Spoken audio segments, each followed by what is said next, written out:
가만히 있어도 찾아오는 절호의 기회 한국에게 놀라운 제안이 들어왔습니다.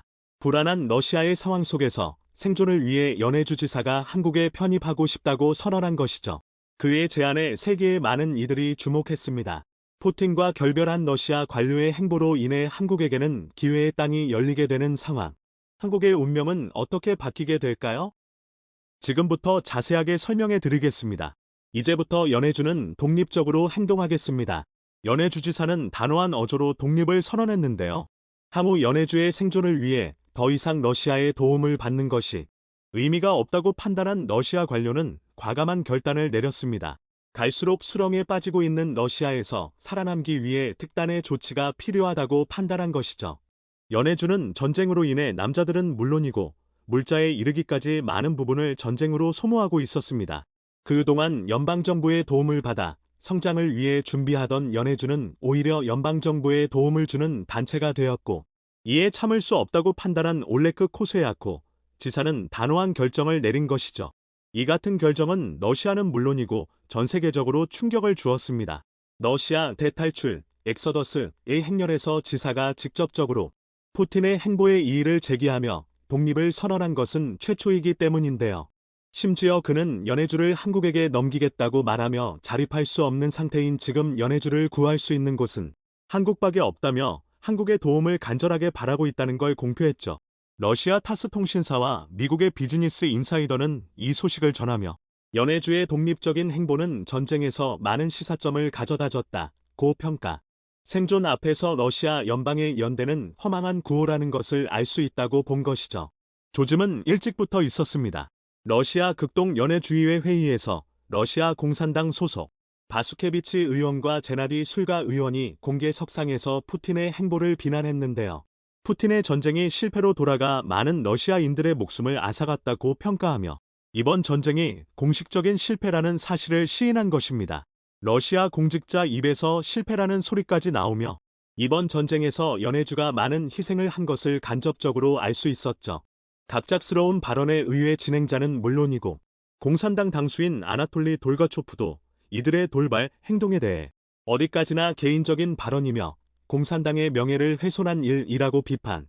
이 두 의원에 대한 제명 조치에 들어가겠다며 분노했죠. 친 푸틴 세력으로 알려진 러시아 올레크 지사 역시 비슷한 반응이었죠. 그러나 며칠 뒤 그는 방향을 선회하며 이들 두 의원의 발언을 지지, 더 이상 현실을 외면하는 것은 무의미하다며 극적인 반전 행보를 보였습니다. 그동안 국영 매체를 비롯해 다양한 공산당 기관지로 국민들과 정부 관계자의 마음을 달래기 위해 푸틴은 선전 기술을 동원하며 전쟁 합리화에 나섰지만 이것도 경제 어려움이 가속화되면서 한계에 부딪힌 것입니다. 푸틴의 사람이라고 평가받는 연해주지 사마저도 연방정부와 갈라서겠다고 선언한 것은 대단히 큰 의미가 있는 결정. 일찍이 스위스 주재 러시아 대표부 참사관인 보리스 본다레프가 사직 선언을 한 것과 맞물리며 러시아에서 본격적인 연방 해체 움직임이 일어나는 것을 볼 수 있습니다. 과거 소련이 해체했을 때도 이런 움직임은 드물게 일어났죠.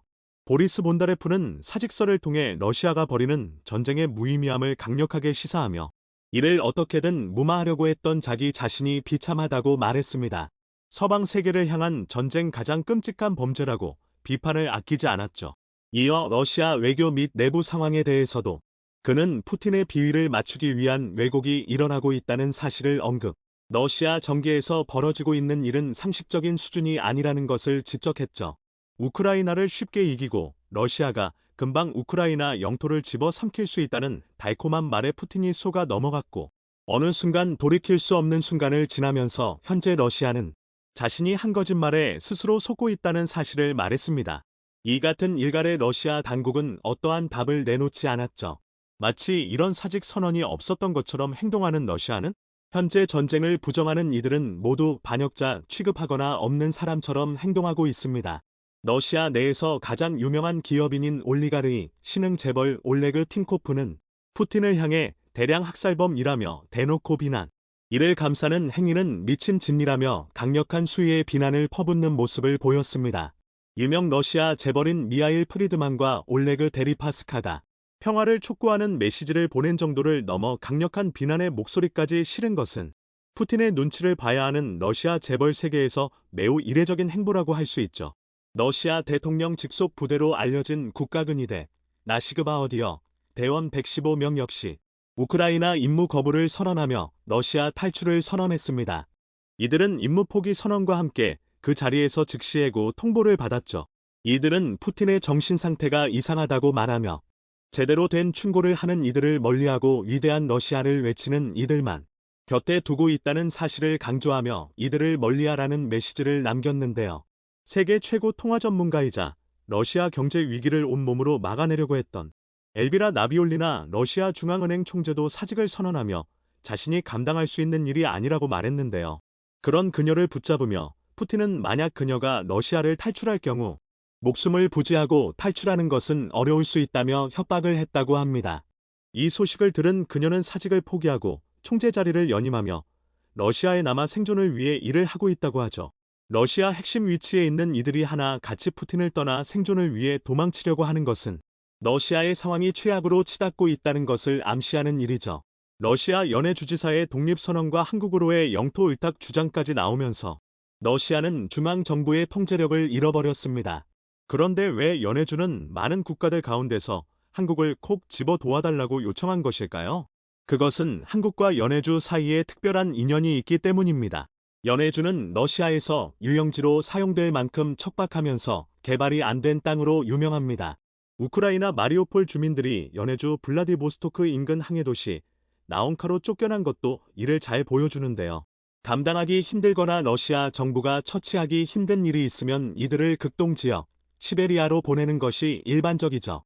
그만큼 시베리아 지역은 척박한 환경이라 개발이 필요한 곳이었습니다.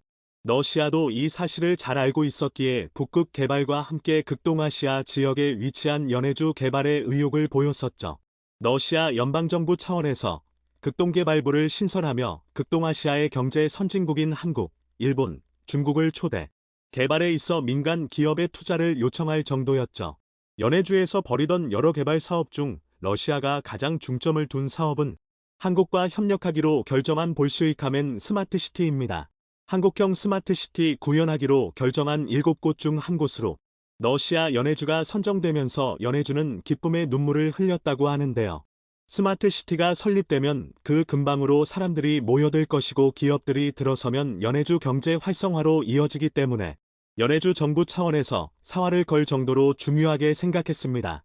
한국 역시 올해 초 7억 원의 사업비를 투자하며 개발에 박차를 가하려고 했죠. 하지만 전쟁으로 인해 개발 협력이 중단되면서 연해주의 꿈은 끝났습니다. 기존 연해주 즈베지다 항에서 한국과 협력하던 조선 사업 역시 전쟁으로 인해 중단되면서 연해주 주민들이 먹고 살 신사업들이 끊긴 것이죠.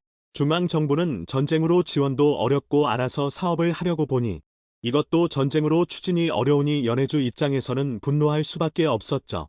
기존 중요 사업 대부분을 한국과 진행했고 한국인들 상당수가 연해주에 대한 이해가 높았기에 당연히 연해주는 한국을 선택할 수밖에 없었죠. 역사 문화적인 관계 역시 무시할 수 없는 요소였습니다. 과거 연해주 근방에서 삶의 터전을 일군 한국인들은 뿌리를 잊지 않고 한국인의 자부심을 간직하며 살고 있었는데요. 이들은 지금까지도 한국의 언을 이어오고 있습니다. 덕분에 연해주로 사업을 하러 간 한국인들은 이들 도움을 받아 빠르게 정착하며 연해주에 정착할 수 있었다고 하죠. 한국과의 시너지를 낼 수 있다는 점에서도 연해주지사의 판단은 정확하다고 할 수 있습니다. 현재 진행형으로 병을 앓고 있는 푸틴의 상태 역시 러시아의 앞날을 더욱 불안하게 만드는 요소인데요. 만일 푸틴이 죽고 난 이후 어떠한 대책도 없는 곳과 달리 연해주는 강력한 동아줄을 잡아 살 수 있는 셈입니다. 한국은 연해주의 제안을 심사숙고하는 상황인데요. 자칫 잘못했다가 한국까지도 러시아 문제에 엮일 수 있기에 조심스러운 가운데 연해주의 파격 발언에 중국과 일본 역시 관심을 보이고 있는 상황. 역을 확대할 수 있는 절호의 기회, 잃어버린 강역을 되찾고 영토 확장의 기회 앞에서 한국의 선택을 존중하며 부강한 국가로 거듭나길 기원해 보겠습니다. 세계전쟁으로 비화되고 있는 우크라이나 전쟁. 전란의 한가운데 러시아의 만행에 보다 못한 러시아 과학자들이 대규모 반대 성명을 내며 푸틴을 비난했는데요. 이에 푸틴이 과학자들에 대한 탄압에 나서자 러시아 과학자들이 망명길에 올랐다고 합니다. 자유로운 연구 환경이 보장되고 민주주의 국가인 한국으로 가겠다는 러시아 과학자들의 망명이 잇따르자 북한 정부는 공포에 휩싸였다고 하는데요. 러시아 과학자들 망명 소식에 왜 북한이 동요한 것일까요? 지금부터 관련된 내용을 자세하게 설명해 드리겠습니다. 앵커의 진행으로 차분하게 이어가는 방송. 러시아 앵커는 현재 우크라이나 전쟁에 관한 리포트를 읽고 있었는데요. 갑작스럽게 난입한 한 인물의 등장으로 조용한 방송은 엄청난 파국을 맞이하게 되었죠. 러시아 국영 채널 1TV 뉴스 방송에 등장한 그녀는 우크라이나 전쟁을 막아야 한다고 주장. 러시아가 지금 푸틴에게 속고 있다고 주장하며 러시아 국민들은 지금 당장 우크라이나 전쟁을 막기 위해 연대해야 한다고 주장했죠. 즉시 출동한 경찰 인력이 그녀를 구금했습니다. 뉴스는 물론이고 러시아에 큰 파장을 가져온 그녀의 이름은 마리아 오브샤니코바. 러시아는 침략 국가이며 이를 인정해야 한다는 주장을 펼치고 있죠. 그녀는 채널 1에서 근무하는 편집 담당 직원으로 그동안 지속된 푸틴의 정치 선전물을 만든 것에 책임을 느낀다고 고백. 국민들은 지금이라도 푸틴에게서 탈출해야 한다고 소리 높였습니다. 하지만 이러한 목소리도 러시아에선 통하지 않는데요. 돌발 사고가 나온 방영부는 그 즉시 삭제되었으며 러시아는 관련자에 대해 엄중한 조치를 취했습니다. 많은 방송 관계자들이 푸틴에 의해 끌려가거나 자리를 잃어야 했죠. 푸틴은 국민들을 대상으로 초강력 정보 통제를 진행 중입니다. 러시아가 현재 승리를 이어가고 있으며 우크라이나는 조만간 조국의 품으로 들어온다는 선전을 펼치면서 서방 국가의 프로파간다에 속으면 안 된다는 메시지를 지속적으로 전파하고 있습니다. 하지만 이미 SNS나 유럽과 미국 방송을 통해 현실을 안 러시아인들은 푸틴의 행동은 선을 넘은 것이라고 비난. 이를 위해 전쟁을 멈추고 푸틴을 거부해야 한다는 여론을 만들고 있습니다. 이에 러시아 지식인 계층이라고 할 수 있는 과학자들도 동참했죠. 러시아 과학자들은 우크라이나 전쟁이 일어난 이후 힘을 모아 국제 안보와 전 세계를 위기로 몰고 간 푸틴의 행동을 비난하고 이에 동참하지 않겠다는 선언을 했습니다. 2,500명이 넘는 러시아 주요 과학자들이 이에 서명하고 우크라이나를 존중하는 러시아 과학자들은 러시아의 행동을 강력히 비난. 우리의 형제 자매, 부모님이 살고 있는 우크라이나를 러시아가 침공한 것은 문화적, 기술적 퇴보를 의미하는 것이라고 러시아 정부와 선을 그었습니다. 러시아의 국가 경쟁력에 있어 중요한 역할을 담당하던 과학자들의 집단 성명에 푸틴은 눈 하나 깜짝하지 않았는데요. 집단 성명을 낸 과학자들에 대해 분노하며 이들을 잡아들이라는 명령을 내렸죠. 결국 푸틴의 강경한 태도에 질린 이들 과학자는 망명을 해야 했습니다. 그러지 않아도 푸틴이 집권하던 시기 서서히 과학자들에 대한 간섭과 견제가 심해졌습니다. 조짐은 2019년부터 나타났었는데요. 러시아 과학교육부는 과학인 해외교류 권고안을 제정. 모든 러시아 과학자들은 이 지침을 따를 것을 요구한 일이 있었습니다.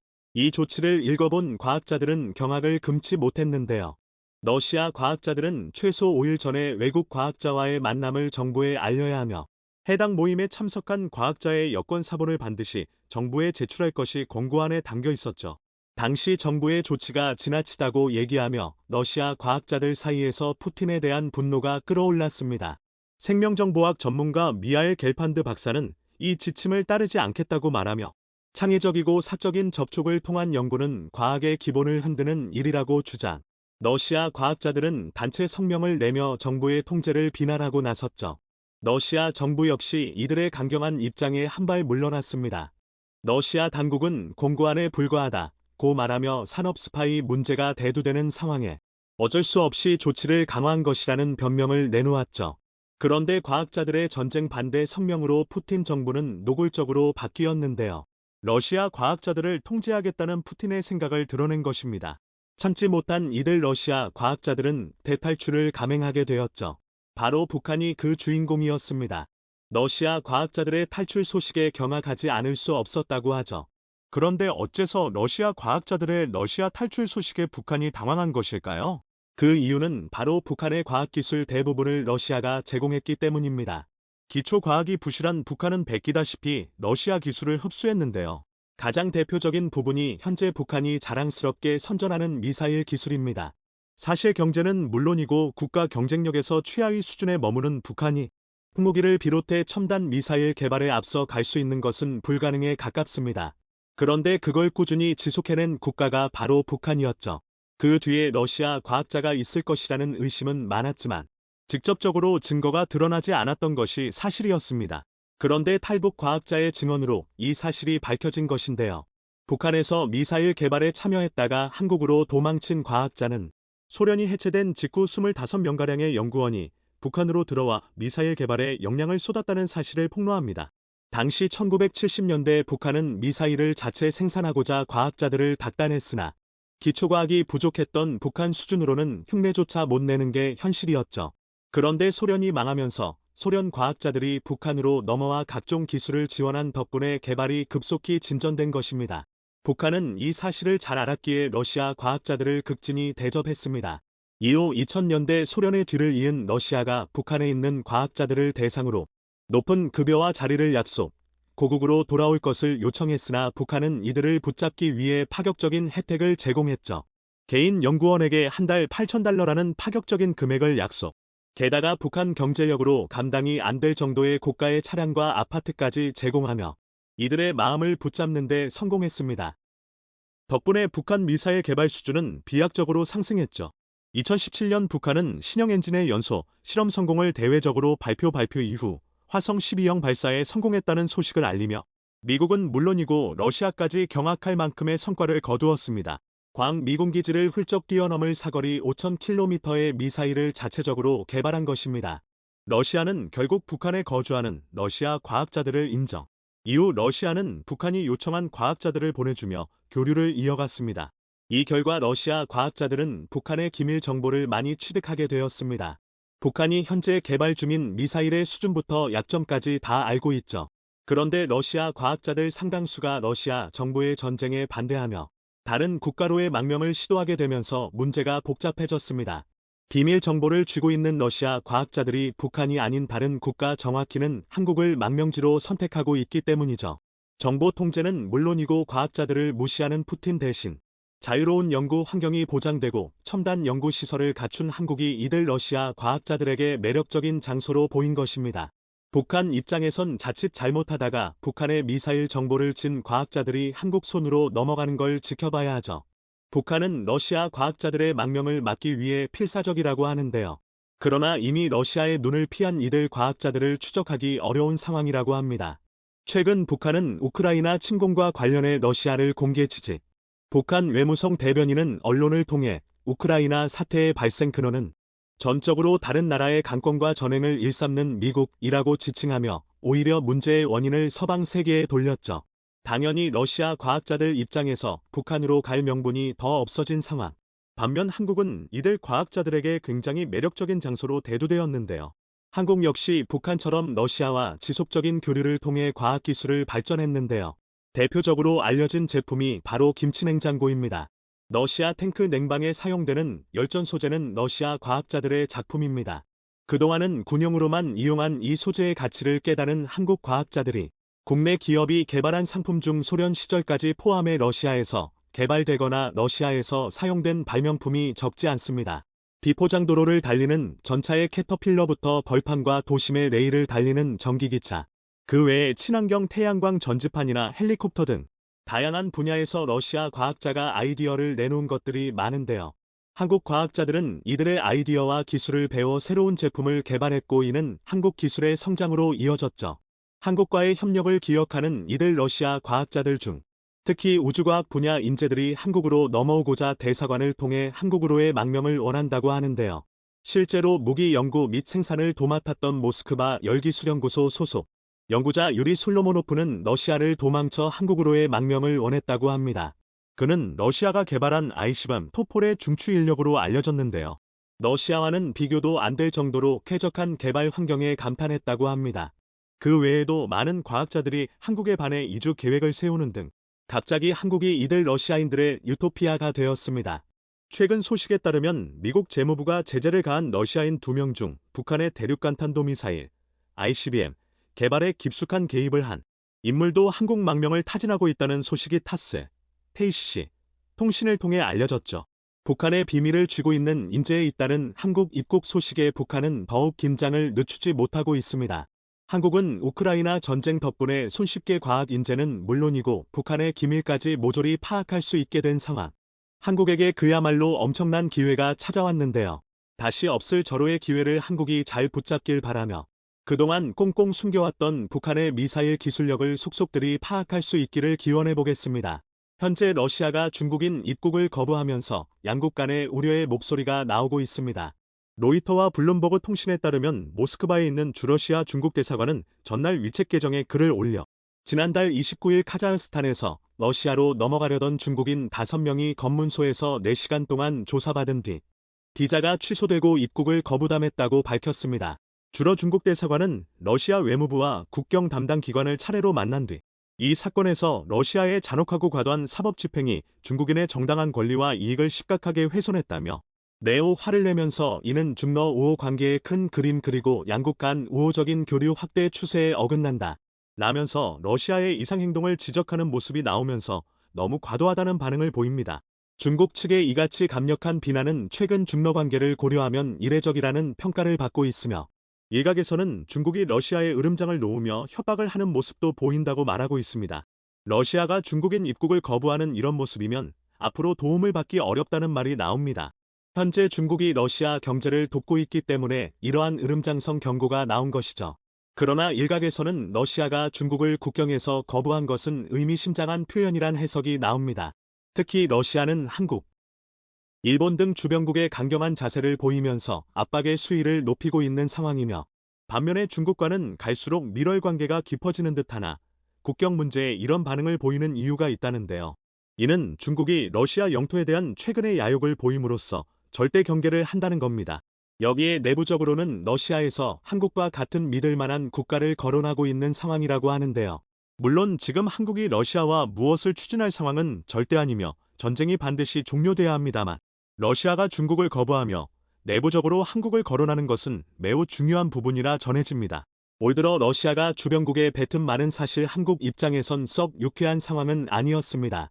한국에 아주 크게 실망했다. 최근 러시아는 한국에 대한 거친 발언을 내놓았는데요. 한국이 러시아의 제재를 확대하자 이에 불만을 표하면서 러시아 외무부 대변인이 발언한 겁니다. 지금까지 러시아는 한국에 대해 비호호 국가로 불리는 했지만 상당히 우호적으로 대해왔었는데요. 최근 이런 식으로 거친 한국에 대한 반응이 나오면서 러시아와의 관계에 불안감이 돌고 있습니다. 그런데 이런 한국에 대한 언급이 있자마자 곧바로 러시아에 훨씬 중대한 문제가 터졌는데 러시아 일부 소식통 및 채널 등에서는 중국과 러시아의 균열을 언급하고 있는 겁니다.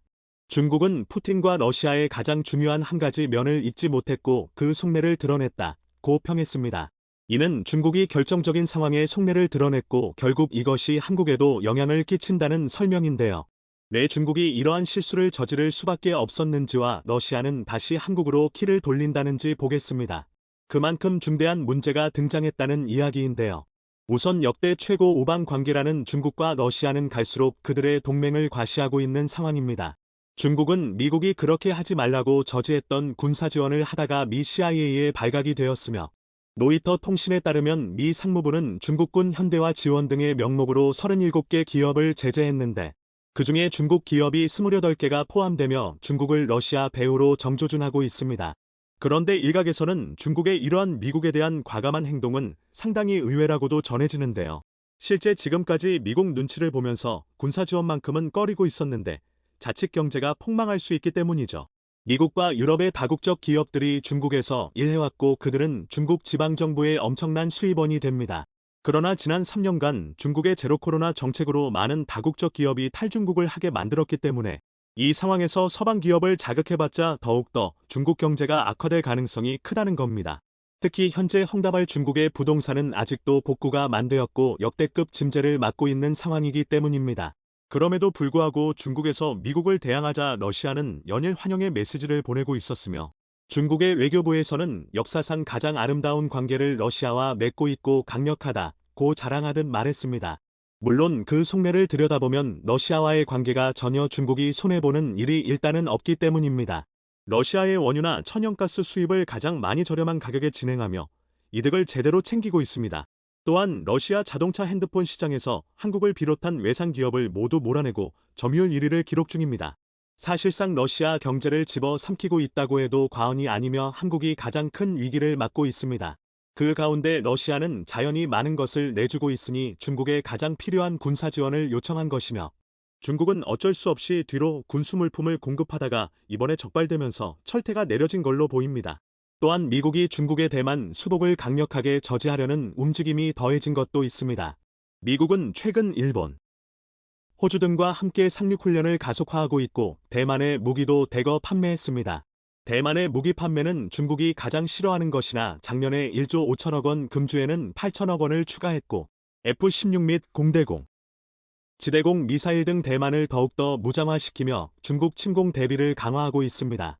그러다 보니 중국 입장에서는 미국, 일본, 호주 등 키드 세력을 대항해 러시아와 손잡는 것도 당연한 거죠.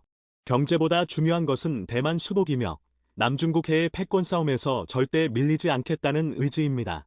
즉, 이러한 상황에 중국과 러시아는 서로의 합이 완전히 잘 맞아떨어진다고 밖에는 보이지 않으며 최소한 중러 간의 분열은 없으며 장기간 이러한 협력이 지속되리라 보는 이유이기도 한데요. 그런데 역시나 중러 관계는 역사상 앙숙이었으며 서로의 영린을 건드려버리는 상황이 등장했는데요. 중국 언론은 러시아의 블라디보스톡과 레스친스크 등 8개 지역이 중국 영토라는 주장을 펼친 겁니다. 연해주로 알려있는 이 지역은 고조선, 발해 등 사실상 조선의 영토라고 보는 시각이 한국의 입장입니다만 1860년까지는 중국 영토였으며 이것을 아편전쟁 등을 계기로 러시아로 합병하게 된 상황이 나왔습니다. 그러나 중국이 가장 강조하는 것은 중화사상이며 당연히 이 영토도 중국의 것이라 주장하기 시작했는데 중국은 영토를 주장하는 데 있어 이러한 명칭을 없애버리거나 중국식으로 바꾸는 작업을 합니다. 한국의 간도비를 폭파해버리는 등의 행위가 바로 간도가 중국 땅임을 주장하기 위한 행동입니다. 일본 역시 독도를 다케시마라 계속 주장하는 이유가 영토 분쟁을 하는 주된 이유라는 겁니다. 러시아 당국은 이러한 행동에 즉각 분노할 수밖에 없었는데 중국이 이제 준비를 하기 때문입니다. 러시아와 중국의 대외적 평화조약은 2026년까지로 그때 이후에는 다시 국경 분쟁이 생길 수 있습니다. 즉, 중국은 이번 우크라 사태를 보고 러시아의 군사력과 경제 문제 등을 한 번에 파악했을 겁니다. 또한 러시아의 5G 통신망은 모두 허위로 도배가 된 상황이라 통신망도 장악하고 있죠. 따라서 블라디보스톡을 중국 명칭으로 바꾼다는 것은 중국이 이제 러시아 영토를 넘본다는 뜻입니다. 중국 왕이 외교 정치국어는 양국 관계가 태산과 같다며 역대급 우호 관계를 강조하고 있으나 궁극적으로는 중국이 러시아의 연해주 지방을 가져가겠다는 다양한 움직임을 보일 것입니다. 그것은 최악의 경우 군사적인 공격이 될 수 있고 경제적인 편입이 될 수도 있는 상황입니다. 다만 군사적인 충돌 가능성이 낮은 것은 러시아가 세계 최대 핵 보유 국가로 중국도 쉽지 않은데 경제적인 면에서 러시아 편입에 대한 움직임은 상당히 가능성이 높은 것으로 보입니다. 우선 러시아는 연해주를 포함한 극동지방 개발에 있어서 중국의 기업들을 대거 활용하고자 합니다. 특히 일본과 분쟁 중인 쿠리를도 등에는 중국 자본이 대거 들어가 리조트를 오픈할 가능성이 제기됩니다. 또한 극동 개발에 있어서는 이미 경제특구로 지정하고 극동 개발 장관이 나서 중국을 초빙했습니다. 경제적인 기반이 부실한 극동지방을 활성화하면서 러시아의 경제를 살려보자는 의도였을 것입니다. 극동지방은 한국과 일본 동남아 등으로 뻗어나갈 중요한 위치이기도 하니 러시아의 전략적 장소이죠. 하지만 반대로 중국 입장에서는 블라디보스톡에 중국의 항구나 자본이 대거 들어가면 동해가 열리게 됩니다. 동해 직접 진출은 중국이 가장 바라는 바이고 게다가 극동지방 영토를 접수할 수 있습니다. 중국 자본에 기대기 시작한다면 지역 경제는 서서히 중국색으로 물들어가는 것이 공식화되어 있습니다. 처음에는 러시아의 발전으로 보일 수 있으나 중국은 철저하게 이를 활용해 이득을 챙길 것이며 결과적으로 해당 지역을 쥐고 흔드는 힘을 갖게 돼 서서히 지역을 중국 손아귀에 넣겠다는 의도입니다. 또한 러시아의 국력이 쇠락하고 러시아가 다시 독립국가로 또 나뉘지게 될 정도로 몰락하게 되면 그때 군사적인 침략이 발생할 수 있으며 결국엔 중국 영토로 편입하겠다는 의도가 나오는 겁니다. 그러나 러시아 당국이야말로 가장 영토에 예민하고 제국을 유지하기 원하는 당사자입니다. 이미 한 차례 소련 붕괴의 실패를 겪은 데다가 이제 국력도 쇠해가는 상황에 중국이 속내를 드러냈고 결정적으로 극동지방을 중국에 오픈하게 되면 푸틴의 지지율은 급락할 가능성도 제기됩니다. 따라서 러시아는 결국 극동지방의 개발을 중국이 아닌 한국에 훨씬 큰 파이를 주게 될 가능성이 큽니다. 현재 한국과 한국과는 개발 급물살을 전쟁 문제로 타겟 골치가 되는 아프나 이유가 있는데 전쟁 이후 우선 당장 러시아의 극동지방에서 마무리해야 하는 LNG 프로젝트가 산더미 같이 쌓여 있는데 렌지선은 대부분 한국에 발주하고 특히 러시아의 자원 개발은 국가의 명운이 달려 있습니다. 푸틴은 자신의 제국을 유지시키는데 가장 중요한 것을 북극 개발 등 자원 개발에 올인한 상황이었습니다. 따라서 결국에는 극동지방에는 중국이 아닌 한국 자본이 대거 투입될 수밖에 없는 상황입니다. 또한 블라디보스톡에는 여전히 고려인들이 장을 열고 한국 물건을 판매하며 활발한 교류가 일어나고 있습니다. 올해도 여전히 새해를 맞이해 윷놀이와 각종 한국의 공연이 집행 중이며 코리아 축제가 열리고 있습니다. 연해주는 한국인이 가장 많이 거주하던 장소였으며 가장 우호관계가 깊은 영토임을 의미하고 있습니다. 알렉세 체쿤코프 극동북극개발부 장관은 한국과 협력을 원한다며 강력한 메시지를 보내왔으며 중국이 극동개발을 독점하게 되는 것보다 한국이 있어야 중심이 잡힌다고 당시 판단했습니다. 그런데 여기에 중국의 시커먼 속내를 드러내고 극동지방 8개 부분을 자신들 명칭으로 바꾸자 이것은 선을 넘어버렸으며 무슨 일을 꾸밀지 알 수 없다는 판단을 내린 걸로 보입니다. 반면 한국은 고려인들은 물론이며 러시아 국민들에게 의리 있는 국가로 잘 알려져 있으며 최근까지도 한국 기업들이 러시아에 남아서 전쟁이 끝나길 버티는 것도 잘 알고 있습니다. 러시아에서 병행 수입 법안을 통과시켜 한국의 핸드폰을 수입하게 한 것도 이와 동일한 맥락입니다. 러시아 국민들이 한국산 제품을 원하고 있으며 중국에 대한 염증이 더 심해지고 있는 국면이죠. 이와 같이 한국은 러시아와 상생하려고 하며 반면 중국은 영토를 앗아가려고 준비하고 있습니다. 다만 극동지방 경제를 활성화시키려는 러시아는 중국이 아닌 한국과 손을 잡을 가능성이 크지만 전쟁이 조속히 마무리되느냐와 서방과의 제재가 한국 입장에 맞게 풀려야 한다는 숙제가 남아 있습니다. 과연 극동지방의 한국과 러시아가 손을 잡고 언제쯤 개발을 전개하게 될지 귀추가 주목됩니다. 리시 순핵 영국 총리의 폭탄 발표에 전 세계가 발칵 뒤집혔습니다. 영국을 제2의 한국으로 만든다는 역대급 파격 발표가 나왔기 때문인데요. 이를 위해 한국 관련 말도 안 되는 정책들을 강행시키면서 영국의 지각 변동이 일어났습니다. 영국 현지 언론들은 영국이 한국으로 변하기 시작했다. 곧 유럽의 제2의 한국이 세워진다. 그것도 유럽에서 가장 비싼 땅에 나며 난리가 났습니다. 도대체 영국 총리가 무엇을 했길래 이렇게 난리가 난 것인지, 영국이 제2의 한국으로 대변신하기 위해 내놓은 파격적인 결정들은 무엇인지, 1980년 5월 12일 잉글랜드 사우샘프턴에서 태어난 리시 순핵, 펀자브 브라만의 후예로 부모님 모두 인도계 영국인입니다. 할아버지인 람다스 순핵은 인도의 회계사였으며 1935년 대영 제국 치아 케냐 지역의 관료로 뽑혀 아프리카로 이주했고 다시 1960년대에 영국으로 이민했습니다.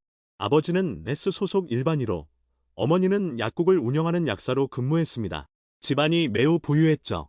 리시 순핵의 부모는 자녀들에게 영국에서 상류 엘리트의 교육 코스를 받게 해주었고 자녀를 정치가, 의사, 국제기구 고위직으로 길러냈습니다. 리시 순핵은 영국에서 가장 오래된 명문 사립 남학교 7개교를 이르는 퍼블릭 스쿨의 일각인 명문 인체스터 칼리지에 11세로 합격했는데 순핵의 부모는 이것이 일생일대의 기회라고 생각하여 필사적으로 투자해 장학금을 받지 못한 리시를 어떻게든 지원해 학교에 보냈습니다. 재학 중 학생 임원, 헤드보이를 맡는 등 명문 학교에서도 성실한 학생으로 인정받아 이후 옥스퍼드 대학교에 진학하여 PP를 전공하였고 스탠퍼드 대학교 MBA를 취득했습니다. 대학 졸업 후 순핵은 2001년에서 2004년까지 골드만삭스에서 애널리스트로 근무합니다.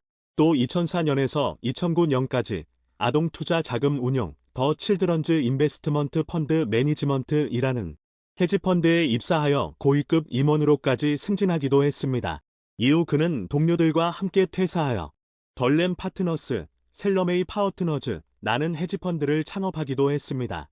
그리고 바로 지난해 7월 보리스 존슨 총리가 사임을 하자 압도적인 지지율로 리시 순핵이 영국의 새로운 총리로 당선됐고 인도의 아들이 제국을 정복했다.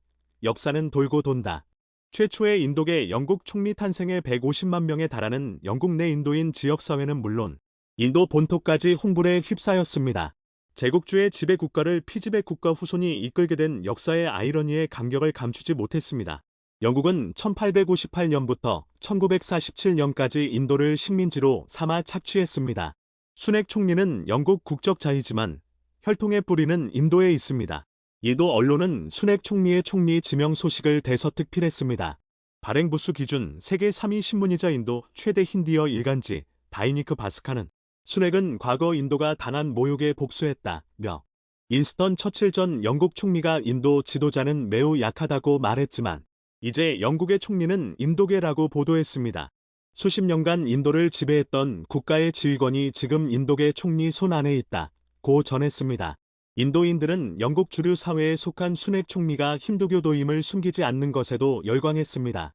2020년 하원 의원 서약 당시 그는 성경이 아닌 힌두교 경전 바가바드기타 위에 손을 얹었고 힌두교 방식으로 기도하는 모습도 종종 노출했습니다. 순핵 총리가 힌두교가 신성시하는 소에게 기도하는 영상, 힌두교 제사 의식을 행하는 모습이 담긴 영상도 트위터에서 퍼졌습니다.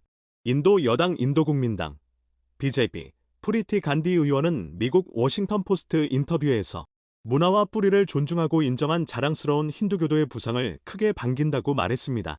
자, 그런데 순핵 총리가 관심을 또 한몸에 받고 있는 이유는 그와 그의 아내의 재산 규모는 8억 4천만 달러, 약 1조 2천억 원에 육박합니다. 순핵 총리의 아내는 인도 재벌의 딸로 그녀의 아버지가 인도에서 유명한 소프트웨어 회사 인포시스를 소유한 것으로 전해졌습니다.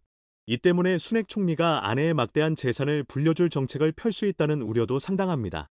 사상 첫 인도계 영국 총리이자 사상 처음으로 영국 왕실보다 돈이 많은 영국 총리가 탄생한 것이죠. 자, 그런데 이렇게 너무나도 핫한 영국의 순핵 총리가 최근 한국 관련 너무나 파격적인 결정을 내리며 영국을 발칵 뒤집어 놓았습니다. 영국을 제2의 한국으로 만들겠다는 것인데요.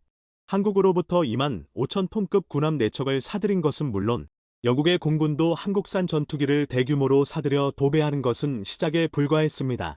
순핵 총리는 한국의 자주포로 영국 육군을 획기적으로 강화시킬 수 있다며 미국과 독일산 자주포 수입을 중단할 수 있다는 파격적인 소식이 전해졌습니다. 여기에다가 원래 미국에 주려 했던 영국 내 대규모 원전 건설 사업도 한국에 주겠다는 발표가 나오면서 전 세계가 발칵 뒤집혔습니다. 영국 해군도 한국산 함정으로, 영국 공군도 한국산, 영국의 육군도 한국산 자주포로 도배하고 이제는 영국의 원전도 한국산 원전을 지어 영국인들이 한국의 기술로 생산된 전기를 쓰게 된 것입니다. 이것이 끝이 아닙니다. 현재 영국 내 한류 열풍은 전 세계 그 어느 곳보다 훨씬 더 뜨겁습니다. 영국 가디언지는 27일 현지 시간 K-팝 걸그룹이 영국을 정복한다는 제목으로 블랙핑크 하이드 파크 공연에 이어 9월에만 4개 팀이 런던에서 콘서트를 한다는 소식을 전했습니다. 블랙핑크는 7월 유명 음악 축제인 하이드 파크 브리티시 서머 타임 페스티벌에 한국 가수로서 처음으로 헤드라이너, 간판 출연자, 노선은 기록을 세웠습니다. 마마무가 이달 영국 투어를 한 데 이어 트와이스, 에스파, 있지, ITZY, 여자아이들이 9월에 줄줄이 런던에서 공연하며 피프티와 뉴진스는 영국 차트에 진입했다고 가디언지는 전했습니다.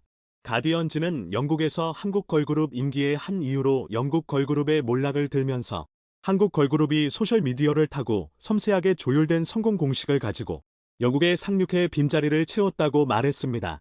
소녀시대와 레드벨벳 등의 곡을 작업한 클레어 로드리게스리는 음악은 귀에 쏙 들어오고 패션 스타일링은 정확하고 안무는 훌륭하며 무대 연출은 세심하다며 진짜 여성의 힘이 있고 우리 무리로 와 오라고 하는 것 같다고 말했습니다. 그러면서 K-팝 걸그룹의 매력은 다면적이라고 말했습니다. 가디언지는 각 멤버의 성격이 소셜미디어를 통해 드러나며 개별성이 유지되고 팬들과 관계를 맺는 점도 인기의 한 요인으로 풀이했습니다. 가디언지는 영국 음악계와 K-팝이 점점 더 엮이고 있고 영국에서 K-팝을 복제하려는 시도도 있었다고 말했습니다. 얼마나 한류 열풍이 뜨거운지 영국을 대표하는 대학 중 하나인 세필드 대학교를 비롯한 영국 대학교에는 이렇게 한국자료실이라는 공간이 생겨나고 있습니다. 오직 한국만을 위한 곳인데요. 한국에 관심이 있는 영국인 학생들이 너무나 많다 보니 이렇게 영국 대학교에서 직접 한국자료실이라는 공간을 세우고 한국 문화에 대한 자료들을 모아놓은 것으로 알려졌습니다. 특히 셰필드 대학교는 1979년부터 한국어와 한국학 과목을 개설하여 운영 중이며 한국사, 한국현대사회, 한국전통문화와 같은 이외의 과목들을 특화하여 교육하는 등 영국에서 가장 활발하게 한국학을 연구하고 있습니다.